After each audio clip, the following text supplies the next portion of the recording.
All right, on to my favorite topic. Let's take a look at the central nervous system.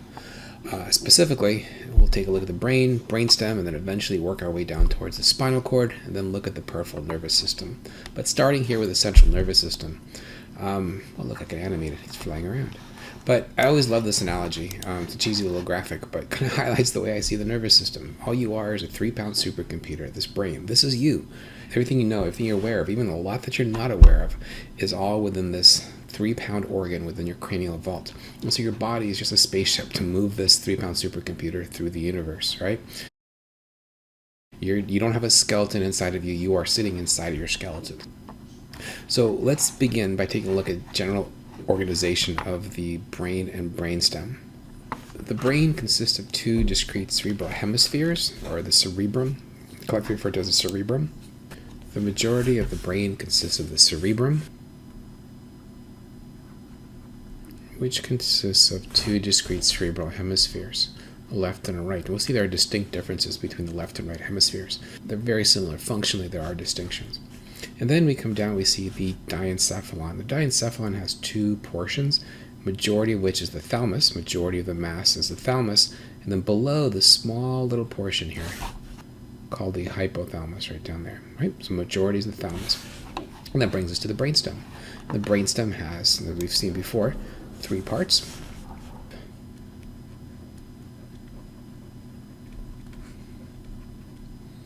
The mesencephalon.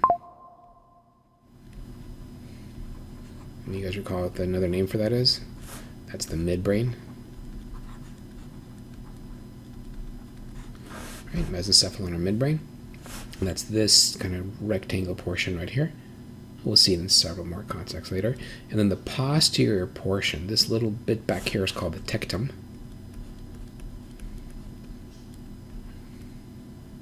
Actually, I've seen the tectum.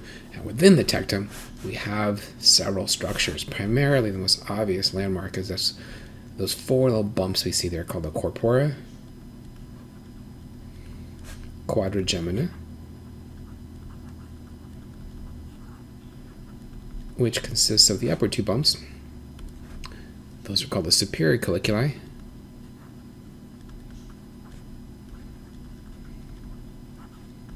and the bottom colliculi, and the bottom 2, which are obviously the inferior colliculi. Now, interestingly, these are both responsible for processing startle reflexes, right? So that would be more subcortical or subconscious processing. And the superior colliculi are responsible for visual startle reflexes.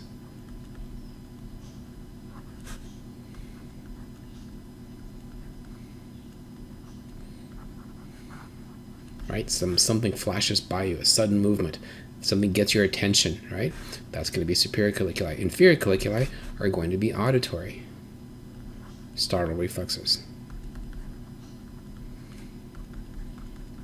So you hear a sound, you track something, you respond to a sound, sudden sound that you heard. That's going to be the inferior colliculi. But these, remember, are subcortical functions, right? Cortical function is going to be relegated to the cerebrum here, and the cerebral hemispheres. So we move on, right? Past the mesencephalon, we find the pons, and we'll have details to go with each of these. That's the pons, and we'll cover in more detail. And then attached to the pons, you can't really see it here in this picture, but you can see over here, there are a series of peduncles. There are 3 peduncles that we'll describe.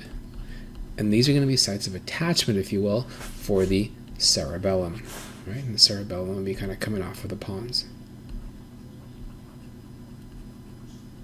Right, cerebellum is going to be coordination, things, knowing we are in space, things of that nature. And lastly, we come down to the medulla oblongata. Now, for the medulla oblongata, one thing to pay attention to. So the medulla oblongata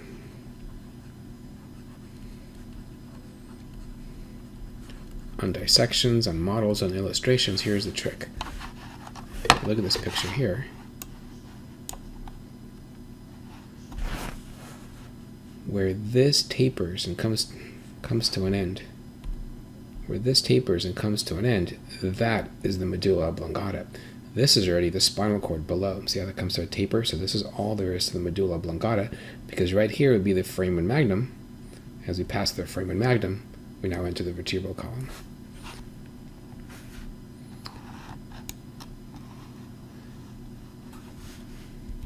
As we look inside the central nervous system, we're actually going to see a series of chambers, spaces, if you will, empty spaces. But of course, nothing's empty, and these spaces are referred to as the ventricles of the brain.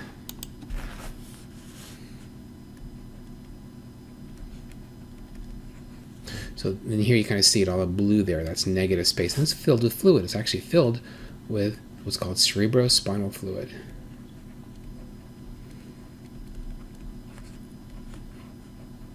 In fact, that is where the cerebrospinal fluid is produced. All right, that's sometimes abbreviated CSF, cerebrospinal fluid. We'll talk about that when we talk about protection of the brain in a little more detail. So if we start down here at the brainstem coming up, there's a central canal which ascends all the way up. The central canal ascends up the spinal cord through the brainstem, and right above here you can kind of see a little pocket.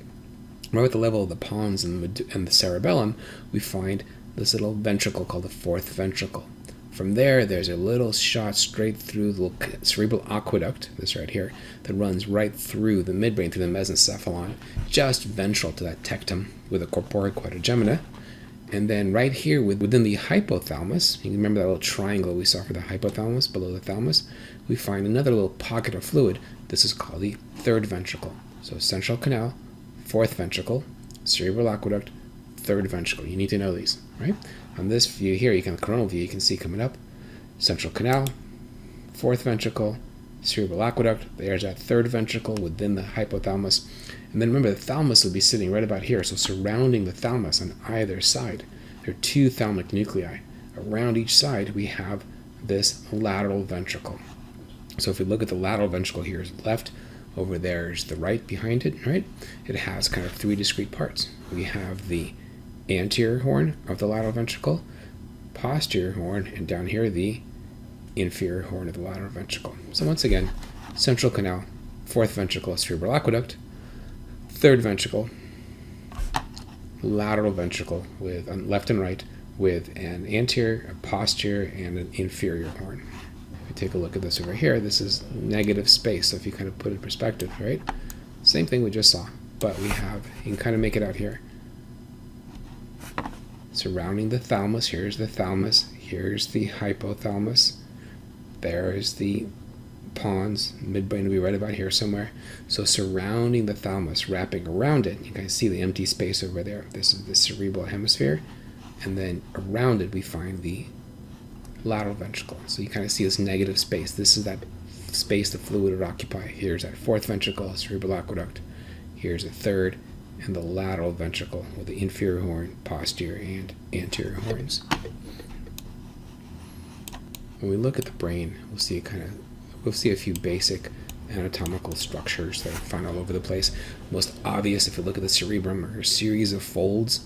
So when we look at the surface of the brain, we actually see a series of folds. A little rise is called the gyrus. A little dip is called silicus. Gyrus, silicus, or this repeating pattern of gyra and silicus. And every once in a while, we have this very long separation between two parts. That's called a fissure. All right, and then maybe another gyrus, another sulcus, another gyrus, another sulcus. So these are only along the surface of the brain, and they increase the surface area of the brain. Once again, the rise is called a gyrus, and the little dip is called a sulcus. And maybe you learn a few of these, whereas these large separations, these are called fissures. Right, fissures, a big old crack. So as fissures are physical barriers, separations, these are simply increasing the surface area. And in fact, these gyri increase the surface area of your brain threefold. Remember we said this is a home of the conscious mind. So probably the best insult you can give somebody is say, hey, wow, you must have a really smooth brain. The reality, you know that's a bad thing, right? More surface area is much better. And while we're talking about fissures and silici, there's only a few of these that I want you to really be familiar with. First and foremost, separating the two hemispheres of the brain, running longitudinally, go figure, this is called the longitudinal fissure.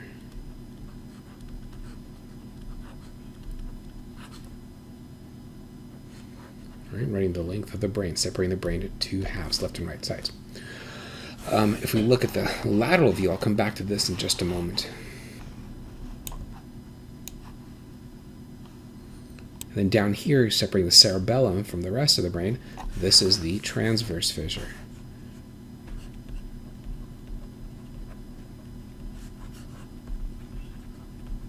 That's going to be this barrier border right along here, the transition, right? Transverse fissure. Because you already know the bones of the cranium, so this ventral portion, this is called the frontal lobe, go figure, right?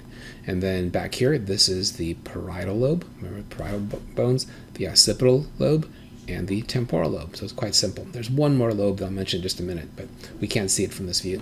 But if you look laterally here, right, we see the solicus separating the temporal lobe from the frontal and the parietal lobes. And this has two different names. It's called the lateral solicus, but an older name for it is Sylvian with a capital S fissure. You can use whichever term you like. Please, I'd recommend knowing both of them because who knows how you'll see it in the future. So the lateral solicus, also known as Sylvian fissure, that's the gap right along here. Let's come back to this image in just a moment. Let me show you one more region. All right, and if we look down the lateral solicus, let's look at a coronal section. In fact, we've seen this before. We talked about white matter versus gray matter. But if you look inside, here's that lateral solicus or Sylvian fissure. Right there, you can see it on this side right here, right? Up here would be the parietal lobe. Down here would be the temporal lobe. Remember, we saw the surface area, the gyri and solicus increasing surface area. There is a longitudinal fissure coming down, right? This little region of gray matter right in here, this little crust, as we follow the lateral solicus in, that's referred to as the insula or insular cortex. And when we talk about function, we'll describe what it does. Some really interesting kind of interface between cortical and subcortical function. While we're here, take a look at this picture. Some of this should look familiar to you, right? We see empty spaces, but you know those aren't empty spaces. That's actually the lateral ventricle. Remember, this is the thalamus right here, right? The hypothalamus right there below it, right? The two halves of the thalamus. And where the two halves of the thalamus are attached, right about there, there's a little junction called the interthalamic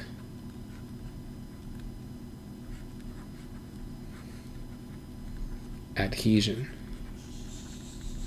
So if we go back to this previous picture we saw back here, where we looked at the ventricles, wherever that may be, there it is. You can actually see that little space right there. That's where there would be an interthalamic adhesion. The fluid is wrapped around it, right? It's kind of neat, right in the middle of this. Let's take a look at this lateral view one more time.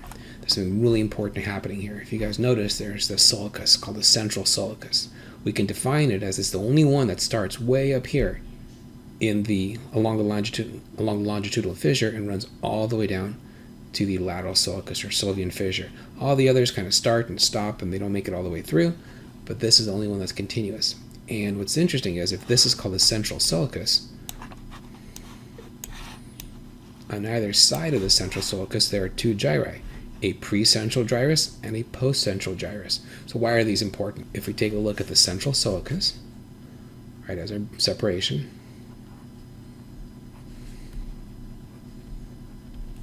we use two new directional terms here. In the central nervous system, when we speak of something towards the nose, we call that rostral, because rostrum means nose. Anything towards the tail, that's called caudal, because cauda means tail.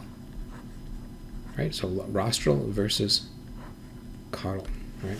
So rostral to the central solicus, we find the precentral gyrus, and I'm going to describe what it does in a minute. And caudal to it, we find the postcentral gyrus. And so obviously to identify these, you find the central solicus, and that's the only one of these that goes all the way across. In fact, we can see it. Oops, we can see it over here. Right? This is the central solicus, starting all the way to the longitudinal fissure, running all the way down to the Sylvian fissure. Right?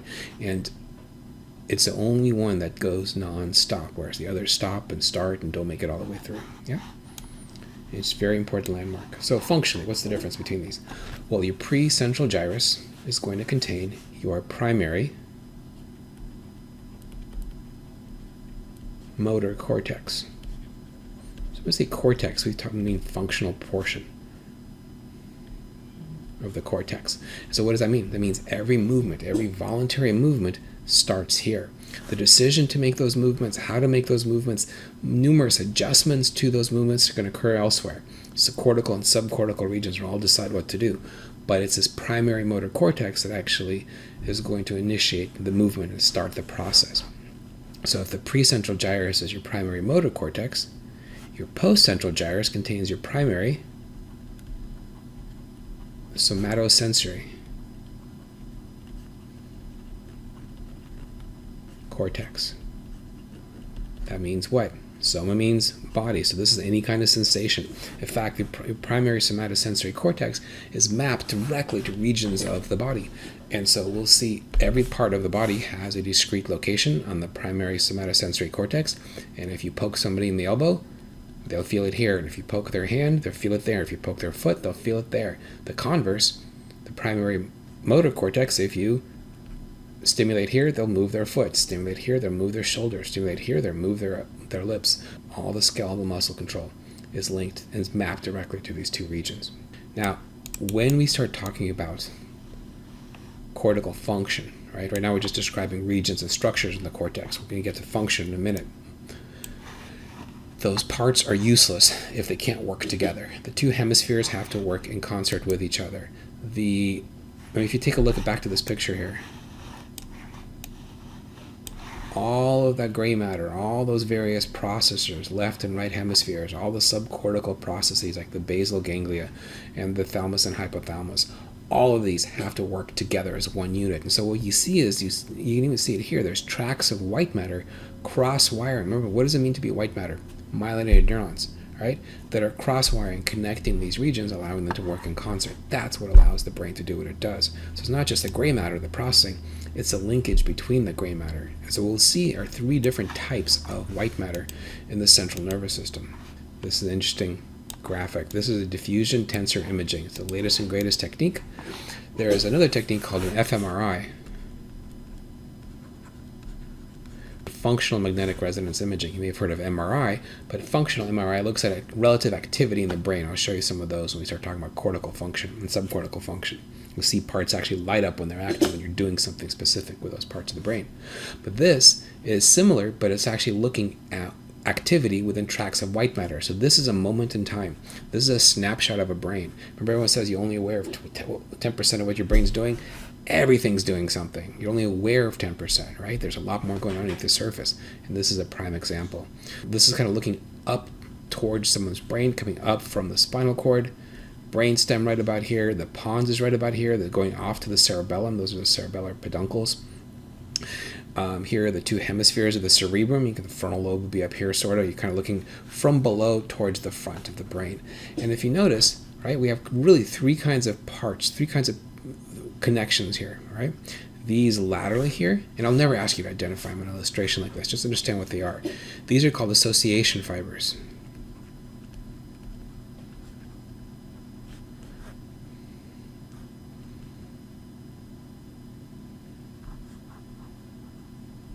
These are called association fibers, and they allow parts of the same hemisphere, think about, to associate together. So within one side, we'll have taste and smell. Imagine saying the word banana. Right now, in your head, you had to decide which muscles to move, right? You didn't say artichoke. You didn't say flea. You said banana. Why? Hopefully you did. But how did you do that? Because your brain decided which muscles to move, which word to say. A part of your brain pictured the banana. I'm sure you're picturing a banana right now. I'm picturing the Minions right now, me personally. The color yellow might come into mind, Donkey Kong, because, gorillas and bananas, all kinds of things come together. Why? Because association fibers allow all the parts of the same hemisphere to work together, right? So association fibers. So you can kind of see them cross-wiring the same region. But the two hemispheres have to work together. So what we see are a series are called commissural fibers.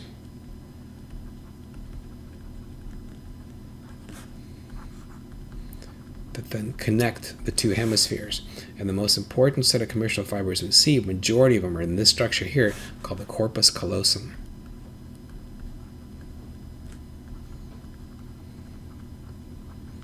Allows the two sides to work in unison, right? And you can see it right here. Pretty cool, right? This is the corpus callosum right here. Millions of neurons, myelinated neurons, connecting the two hemispheres, allowing them to work as one unit. And I'll show you a link to a video that actually you can see what happens when those are severed. It's pretty cool. So, association fibers allow one hemisphere to associate, all the parts of a hemisphere to associate with each other. Commissural fibers connect the two hemispheres, allow them to work in unison, and then all that's left is to project that information either down to the spinal cord or bring it back to the cerebrum from the spinal cord. So these are called projection fibers. Projection tracts, right? And this is information ascending or descending. So make sure you're comfortable with this before we move on, because everything we talk about beyond this point is going to be layered on top of this, literally and figuratively. Right? So you can actually see, this is the sagittal view, right? So you can really see the projection fibers coming up, association fibers distributing throughout the hemisphere, and you can't really see the commissural fibers clearly here. When we get to cortical function, we're actually going to see that there's something called contralateral processing in the central nervous system. And what that means is that your left hemisphere is actually responsible for the right side of the body, and the right hemisphere is responsible for the left side of the body. The running hypothesis as to why that occurs is it only occurs in organisms that have binocular vision. Each eye has a left and a right field of view, right? You have two lefts and two rights, and that information has to be integrated and routed to the right part. So only organisms that have binocular vision, two eyes if you will, with depth perception, that's the advantage of that, have this contralateral processing. The two hemispheres are slightly different in terms of their specialty. Your left hemisphere, think left logic, more discrete rules of information. So logic, math, language with its discrete rules of what to do, right? That's the left side. Right side is more of intuition, emotions, patterns, if you will, right? Reading facial expression, spatial skills, visual spatial skills, things of that nature. So more artistic, if you will. Think of the left side as Mr. Spock, right? From Star Trek, very logical. Right side is Captain Kirk, the original Captain Kirk, who hooked up with every green alien in the universe, right? So more artistic, if you will. But don't forget, both sides have to work in concert. It's not one really dominates the other. But we'll see in just a little bit that if you want to say the word banana, that's going to be the left hemisphere, part of your brain called Broca's area. But if you want to sing the word banana, it's going to be a corresponding part on the right hemisphere. So we'll talk about disorders where people have strokes, aphasia, that damages that Broca's area on the left and affects the way they speak, but they can still sing. It's kind of cool, huh? We'll talk about that in a little bit. And this is an fMRI looking at, take a look at what we see here, right? We see the cerebrum. Here is the longitudinal fissure coming down. There is that central sulcus running across, correct? Brain stem's down here. And then right here you see relative activity, right? More activity here than elsewhere. Remember, the whole brain is active, but there's more happening here, right? And so if this is the central sulcus, this is activity along the primary somatosensory cortex. Somebody felt something on the surface of their body. They were touched, they felt something, and this lit up. And remember, they were touched, you can actually tell on the left side of the body because this is the right side becoming activated. So there's one more term I need you guys to know. So there's one more term, a couple more ideas to go along with this notion of contralateral processing, and that's that information has to cross over. And of course, we have a special name for that that's called decussation.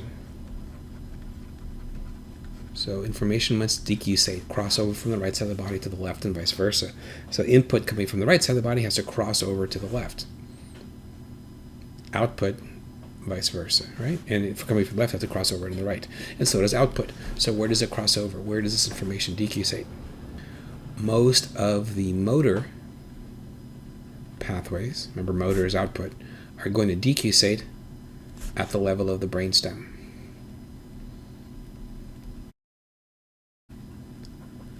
Most of the sensory pathways, right? Afferent.